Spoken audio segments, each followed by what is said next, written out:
I'm Mikey G, and it's Monday, September 18th.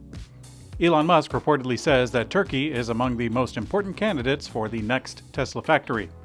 The Turkish president and Musk met in New York to discuss a variety of subjects, but the main goal, reportedly, was to convince the CEO to consider the country for the next factory.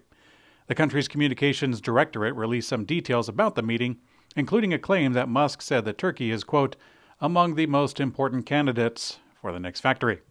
Now, Tesla has a goal to produce 20 million vehicles per year by the end of the decade, and it's expected they will need another 7 factories to achieve this. Now, Tesla is not officially selling its vehicles in Turkey quite yet, but it could serve as a hub that would serve the broader area, and that would be definitely appealing.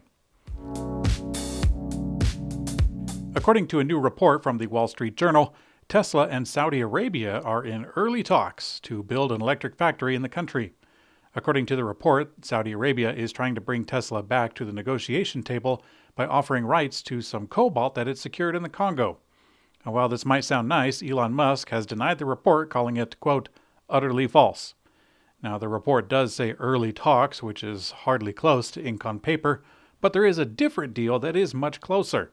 South Korea's Hyundai has indeed signed a memorandum of understanding with Saudi Arabia's Ministry of Industry and Mineral Resources to build a factory for assembling EVs.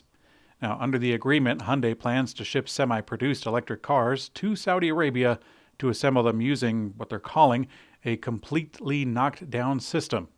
Now, the two parties are expected to finalize a deal when Hyundai Motor Group's chair visits the nation next month. Tesla has announced that it has produced its 5 millionth electric car just this week. This amazing progress for the automaker has made the announcement just 6 months after they built their 4 millionth electric car. Now, before we get too excited, Tesla has already warned that production will go down in the third quarter for factory upgrades. But after that's smoothed over, should be blue skies ahead. Tesla has added factory tours as a new award for their referral program. After an extended pause, Tesla relaunched the owner's referral program earlier this year. Referrers and buyers can earn credits when referring buyers and when the buyers use a referral link. So for those credits, they can be redeemed for supercharger miles, items in the online store, entries in a Cybertruck raffle, and now, factory tour available at both Texas and Fremont. The tour of Gigafactory Texas is actually sold out or listed as out of stock, even though it just launched one night prior. According to Walter Isaacson's new biography of Elon Musk, the CEO pushed to use Tesla's internal driver monitoring camera to record video of drivers' behavior, primarily for Tesla to use as evidence to defend itself. The author noted that he believes that Musk was not happy when reminded that Tesla has a privacy team. Musk responded that he didn't know them and that they didn't make decisions at the company. Musk posed the idea of a pop-up notification that customers are being recorded, and it seemed that the issue was put to rest for the time being.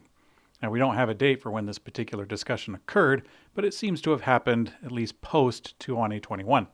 Now, it should be noted that we have not seen Tesla defend itself in any autopilot lawsuits or investigations by using the cabin camera explicitly.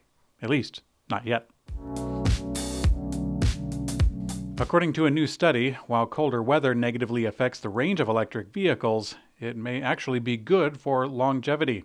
Recurrent, a company which has access to data of over 12,500 Tesla vehicles in the U.S., through its software service, has been releasing interesting new bits.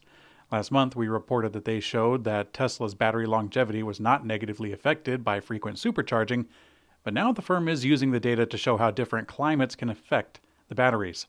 The firm has found that Tesla vehicles in colder and coastal climates have, on average, a better range score than Tesla vehicles in hotter climates. According to a customer tally, Tesla could be sitting on as many as 2 million Cybertruck reservations ahead of the launch. Reservations for the truck continued to climb well after the announcement, and a crowdsourced tally began to emerge very quickly. Back in 2021, this tally was said to be at 1 million, and now they're reporting 2 million. Now, Tesla is only asking for a $100 refundable deposit to reserve the truck, which is not the biggest show of interest and is much lower than many other vehicles, including previous Teslas. However, even with a 20% take rate, that would quickly make the Cybertruck one of the best-selling pickups in the world. It will take Tesla a long time to chew through that reservation list, and perhaps a new factory or two would help that out. The fate of Volkswagen's plant in Dresden, Germany is up in the air after a new report claims that the automaker plans to halt production at the facility. Volkswagen's Dresden plant built thousands of ID.3 electric models last year, employing around 300 full-time workers. According to the report from the German newspaper Automobile Watch, the location will likely be retained in some capacity, and the workers will be given other assignments. The move is likely part of a broader strategy to cut costs and better position the company to compete in the future.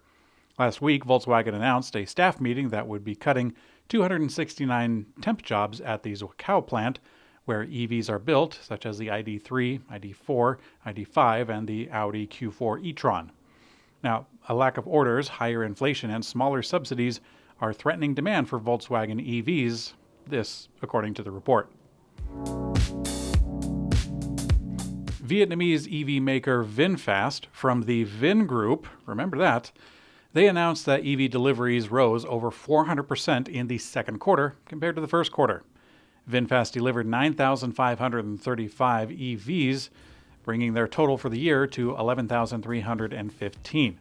Now, while this sounds exciting, of those 9.5 thousand that they did in the quarter, 7,310 of them were sold to an electric rental company that was founded by Vin Group itself. So they sold cars to themselves. Did they get a commission? Thanks for watching Quick Charge. I'm Mikey G, and I hope you have a great day.